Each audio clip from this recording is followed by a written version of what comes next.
Hey everyone!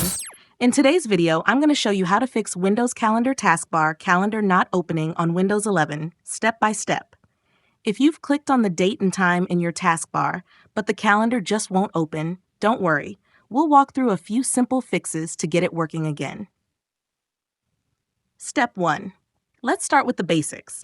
Sometimes the taskbar calendar might just be collapsed. To check this, click on the date and time on your taskbar. This usually opens the calendar. If nothing happens, look for a tiny upward arrow or any collapse expand button that might be hiding it.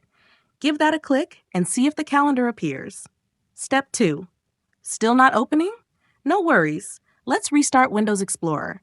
Right-click the Start menu, then click on Task Manager to open it. In the left-hand panel, make sure you're in the Processes tab. Scroll down and look for Windows Explorer. Right-click on it and select Restart. Your taskbar might briefly disappear and reload, but once it comes back, try clicking the calendar again. Step 3.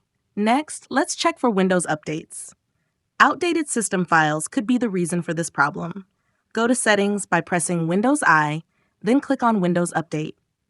Hit Check for Updates, and if anything's available, go ahead and install it. After updating, restart your computer and check the calendar again. Thanks for watching, and don't forget to subscribe to the channel for more helpful tech guides.